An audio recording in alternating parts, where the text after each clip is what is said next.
मगध देश के जंगलों में एक खूंखार डाकू का राज हुआ करता था।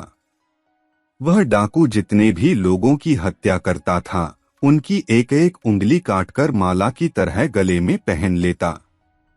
इसी वजह से डाकू को सभी अंगुलिमाल के नाम से जानते थे। मगध देश के आसपास के सभी गांवों में अंगुलिमाल का आतंक था।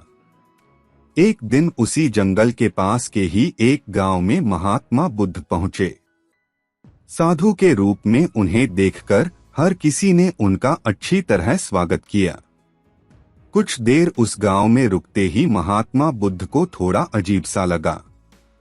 तभी उन्होंने लोगों से पूछा, आप सभी लोग इतने डरे और सहमे समय से क्यों लग रहे हैं? सबने एक एक करके अंगुलिमाल डाकू द्वारा की जा रही हत्याओं और उंगली काटने के बारे में बताया। सभी दुखी होकर बोले कि जो भी उस जंगल की तरफ जाता है, उसे पकड़कर वो डाकू मार देता है। अब तक वो 99 लोगों को मार चुका है और उनकी उंगली को काटकर उन्हें गले में माला की तरह पहनकर घूमता है।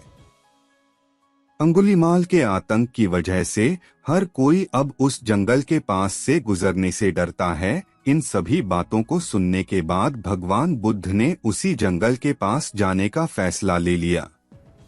जैसे ही भगवान बुद्ध जंगल की ओर जाने लगे तो लोगों ने कहा कि वहां जाना खतरनाक हो सकता है। वो डाकू किसी को भी नहीं छोड़ता। आप बिना जंगल गए ही हमें किसी तरह से उस डाकू से छुटकारा दिला दीजिए। भगवान बुद्ध सारी बातें सुनने के बाद भी जंगल की ओर बढ़ते रहे। कुछ ही देर में बुद्ध भगवान जंगल पहुंच गए।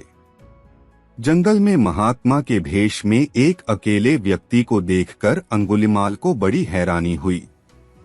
उसने सोचा कि इस जंगल में लोग आने से पहले कई बार सोचते हैं, आ भी जाते हैं तो अकेले नहीं आते और डरे हुए होते हैं। ये महात्मा तो बिना किसी डर के अकेले ही जंगल में घूम रहा है। अंगुलिमाल के मन में हुआ कि अभी इसे भी खत्म करके इसकी उंगली काट लेता हूं। तभी अंगुलिमाल ने कहा, अरे आगे की ओर बढ़ते हुए कहां जा रहा है? ठहर भी जा। अब भगवान बुद्ध ने उसकी बातों को अनसुना कर दिया। फिर गुस्से में डाकू बोला, मैंने कहा रुक जाओ। तब भगवान ने उसे पलटकर देखा कि लंबा चौड़ा बड़ी बड़ी आंखों वाला आदमी जिसके गले में उंगलियों की माला थी, वो उन्हें घूर रहा था। उसकी तरफ देखने के बाद बुद्ध दोबारा से चलने लगे।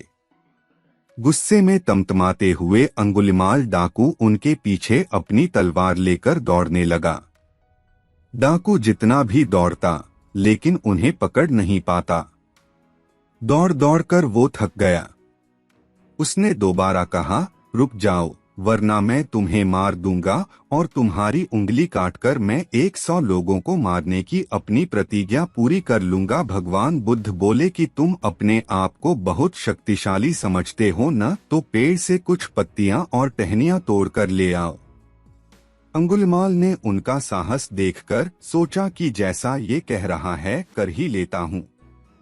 वो थोड़ी देर में पत्तियां और टहनियां तोड़कर ले आया और कहा, ले आया मैं इन्हें। फिर बुद्ध जी कहने लगे, अब इन्हें दोबारा पेड़ से जोड़ दे। यह सुनकर अंगुलिमाल बोला, तुम कैसे महात्मा हो? तुम्हें नहीं पता कि तोड़ी हुई चीज को दोबारा नहीं जोड़ सकते हैं? भगवान बुद्ध ने कहा कि मैं यही तो तुम्हें समझाना चाहता हूँ कि जब तुम्हारे पास किसी चीज को जोड़ने की ताकत नहीं है तो तुम्हें किसी वस्तु को तोड़ने का अधिकार भी नहीं है। किसी को जीवन देने की क्षमता नहीं तो मारने का हक भी नहीं। यह सब सुनकर अंगुलिमाल के हाथों से हथियार छूट गया। भगवान आगे बोले, तू मुझे रुक जा कह रहा था, मैं तो कब से स्थिर हूँ।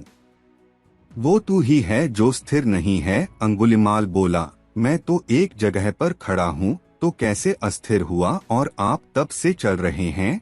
बुद्ध भगवान बोले, मैं लोगों को क्षमा करके स्थिर हूँ और तू हर किसी के पीछे उसकी हत्या करते हुए भागने की वजह से अस्थिर है। यह सब कुछ सुनकर अंगुलिमाल डाकू की आंखें खुल गईं और उसने कहा, आज के बाद से मैं कोई अधर्म वाला कार्य नहीं करूंगा। रोते हुए अंगुलिमाल डाकू भगवान बुद्ध के चरणों पर गिर गया।